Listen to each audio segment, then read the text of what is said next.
आप सभी भाई बहनों का आध्यात्मिक ज्ञानात्मक चैनल की संध्या बेला ज्ञान कक्षा में एक बार फिर स्वागत है। आज की चर्चा का विषय है सत्संग एक सीढ़ी। और नीचे हमने देखिए एक के बाद दो, दो के बाद तीन, फिर चार, फिर पाँच, यानी कि एक तीर द्वारा एक से दो, दो से तीन, तीन से चार, चार से पाँच की एक स्थिति, एक दिशा, एक समझाने का एक प्रयास किया है। देखिए, क्योंकि आपके हमारे तीन शरीर हैं, स्थूल शरीर, सूक्ष्म शरीर, कारण शरीर। ये तीनों शरीर तो है माया के। माया का अभिप्राय प्रकृति की, प्रकृति का अभिप्राय प्रकृति के तीन गुणों की स्थितियों से। देखिए, ये सभी चर्चाएं लगभग हम प्रतिदिन ही करते आए हैं, क्योंकि आपके हमारे ये जो तीन शरीर हैं, ये प्रकृति के तीन गुणों से ही संबंध रखते हैं। और तीन गुण है, तमोगुण, रजोगुण और सतोगुण। इन सभी स्थितियों को हम ज्ञान पूर्वक जैसे जैसे समझते जाएंगे, क्योंकि आज हमने वीडियो का नाम रखा है सत्संग एक सीढ़ी। यह सीढ़ी का अभिप्राय क्या है कि हमने परमात्मा तक अपनी एक पकड़ बनानी है, परमात्मा को हमने पाना है। क्योंकि परमात्मा एक आनंद स्वरूप सत्य है। परमात्मा को ही तो सच्चिदानंद कहा गया। आत्मा को तो कभी भी, देखिए, मायातीत की स्थिति में भी आत्मा कभी भी आनंद स्वरूप बन नहीं जाती। भले ही आत्मा का आनंद एक मायातीत की स्थिति में, मोक्ष काल में निरंतर बना रहता है, लेकिन सिद्धांतिक रूप से, तकनीकी रूप से आत्मा केवल ज्ञान स्वरूप ही रहती है। इसका अभिप्राय क्या है कि हम जितना जितना ज्ञान में स्थिति अपनी मजबूत करते हैं, जो अपने मूल ज्ञान स्वरूप में स्थित होते हैं, तो आत्मा और परमात्मा का क्योंकि एक सजातीय संबंध है। जैसे स्थूल शरीर का देखिए माया से एक सजातीय संबंध है, क्योंकि वो माया का बना है। और इसी तरह आत्मा और परमात्मा का इसलिए सजातीय संबंध कहा जाता है, क्योंकि आत्मा ज्ञान स्वरूप है, परमात्मा आनंद स्वरूप है। परमात्मा को सच्चिदानंद कहा जाता है, आत्मा को सत्य चित्त कहा जाता है। जबकि माया को, माया के तीन गुणों को, यानी कि इस प्रकृति को जड़ कहा गया, लेकिन ये नित्य है। यानी कि इन तीन गुण, तमोगुण, रजोगुण और सत्वगुण, इनका कभी नाश नहीं होता, इनका कोई कारण नहीं है।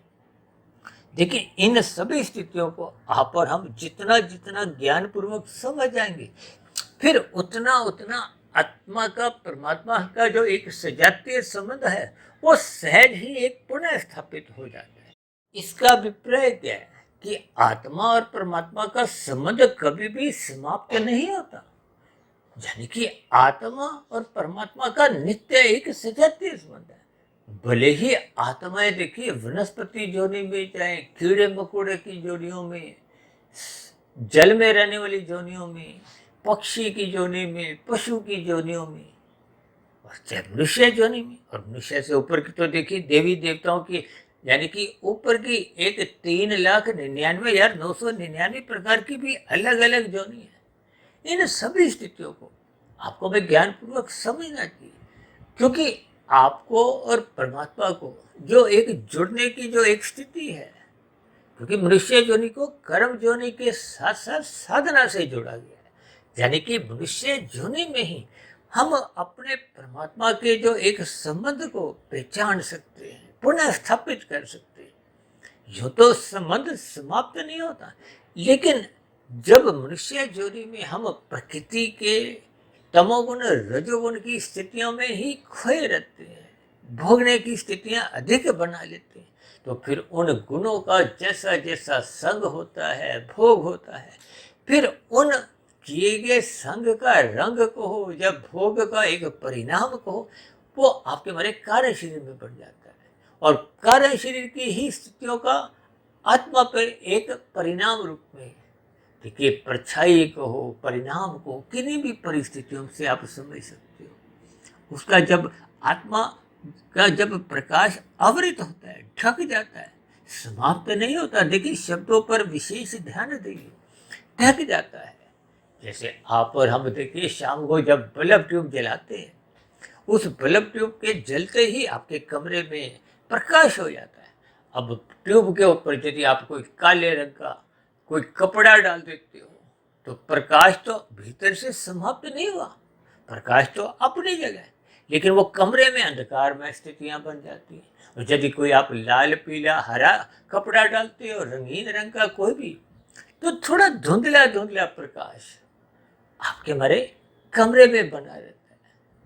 देखिए, जैसे आप दिवाली के दिनों में कभी कभी आप अलग अलग रंगों के बल्ब जलाते हो ना, तो उनका एक धुंधला प्रकाश होता है, जबकि सफेद रंग का एक सामान्य प्रकाश होता है।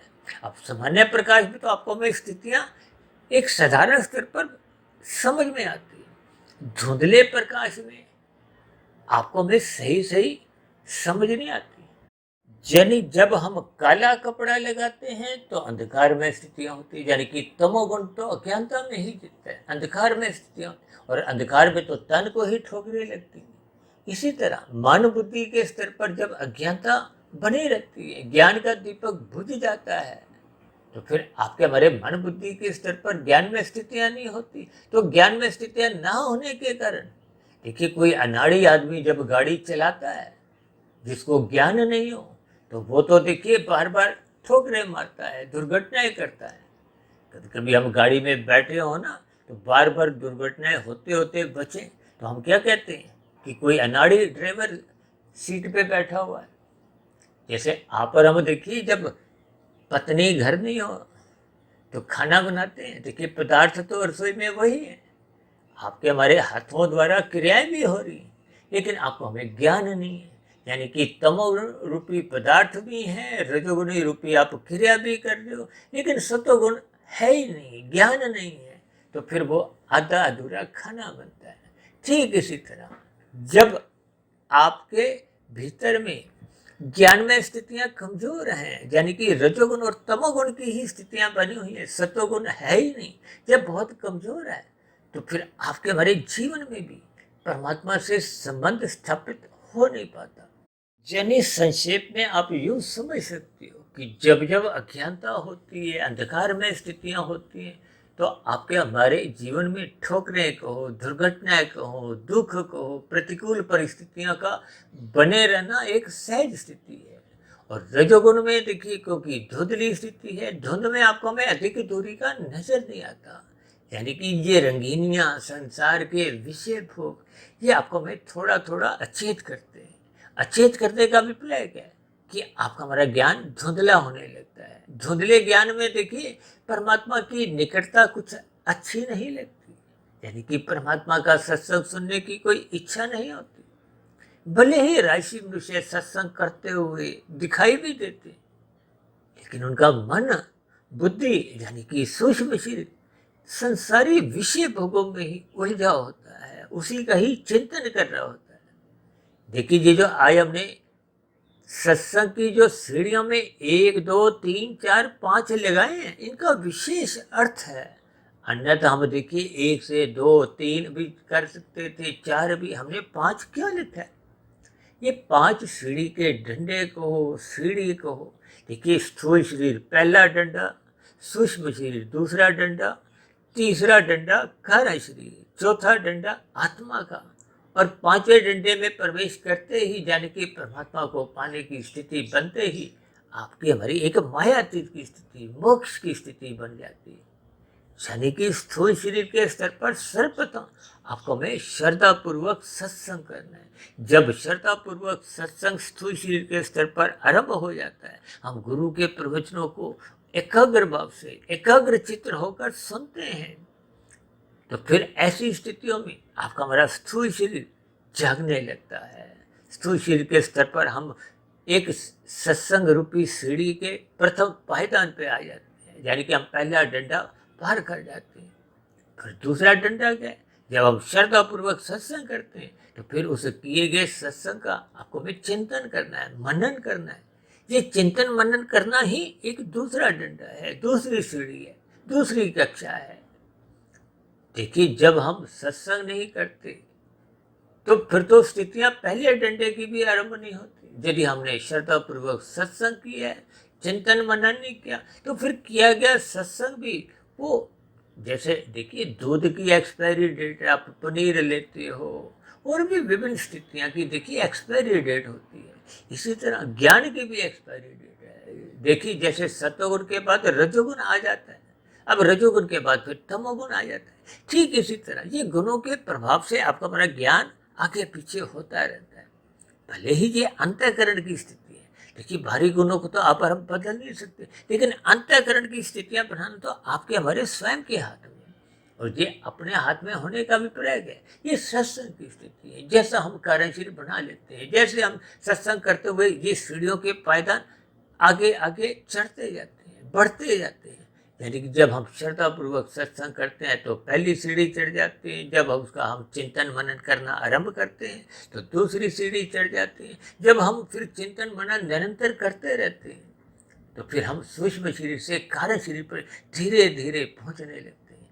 और जब कार्य शरीर में शुभ संस्कार बनने लगते हैं तो फिर वो पहले के बुरे संस्कारों को दग्धबीज करने लगते हैं।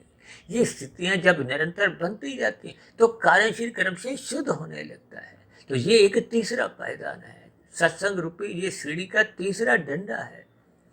जब इस डंडे के कारण हम कार्यशील को क्रमशः एक अधिक अनुपात में जागृत कर लेते हैं, यानी कि अब परमात्मा की सुमुखता बन जाती है, परमात्मा को पाने का एक लक्ष्य बन जाता है, तो फिर हम धीरे धीरे आत्मस्थित होने लगते हैं। यानी कि आत्मस्थित होने का भी प्रयोग है कि परमात्मा का ध्यान लगने लगता है, परमात्मा की स्मृति बने रहती है।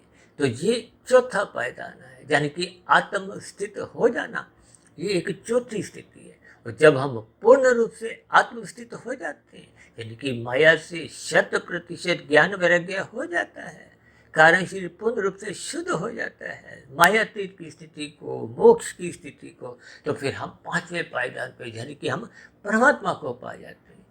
इन सभी स्थितियों को मैंने देखिए क्रमबद्ध तरीके से परमात्मा की प्रेरणा से, गुरुओं के आशीर्वाद से, कुछ शब्दों द्वारा ऐसी ऐसी सत्संग की सीढ़ियाँ मैंने एक बनाने का एक प्रयास किया। अब इस प्रयास में आप स्वयं इन सीढ़ियों पर चढ़ने का एक अभ्यास करें, ताकि आपके हमारे जीवन में ये जो सत्संग रूपी सीढ़ी है, यदि हम इस सीढ़ी पर चढ़ना आरंभ ही नहीं करते तो फिर आपके हमारे जीवन में ये स्थूल शरीर के स्तर पर आरंभिक स्थिति बन नहीं पाती। इसलिए मेरी आप सभी भाई बहनों से विनती है कि श्रद्धापूर्वक सत्संग करते हुए सर्वप्रथम सत्संग रूपी प्रथम सीढ़ी पे चढ़िए, फिर उसकी क्रमशः आगे मन बुद्धि की स्थितियाँ यानी कि सूक्ष्म शरीर, फिर कार्य शरीर, फिर आत्मा, फिर परमात्मा को पाने का आप और हम लक्ष्य बनाते हुए इन सत्संग रूपी सीढ़ी के जो 5 पायदान हैं उनको क्रमशः हम पार करते हुए परमात्मा को पा जाए। तो ऐसी सभी सात्विक शुभ सार्थक स्थितियां आपके हमारे जीवन में भी बने, इन्हीं शुभ कामनाओं के साथ चर्चा विशेष को अब यही विश्राम देते हैं। कल सुबह फिर मिलते हैं ब्रह्म मुहूर्त ज्ञान उपदेश कक्षा में। तब तक आप अपने आध्यात्मिक मित्र सुधीर भाटिया फकीर को इजाजत दें। आप सभी भाई बहनों को बहुत बहुत शुभ रात्रि। और सुबह ब्रह्म मुहूर्त में उठने के लिए, इस सत्संग रूपी सीढ़ियों पर चढ़ने के लिए मेरी ओर से बहुत बहुत शुभकामनाएं। फिर भी चर्चा संबंधित आपके मन में कोई प्रश्न उठ रहा हो, कोई मेरी कही गई बातों पर आपकी कोई आपत्ति हो, शिकायत हो, तो आपके प्रश्नों का, सुझावों का और शिकायतों का नीचे दिए गए कमेंट्स बॉक्स पर सदा ही स्वागत है। इस चर्चा विशेष को ध्यानपूर्वक सुनने के लिए आप सभी भाई बहनों का बहुत बहुत धन्यवाद।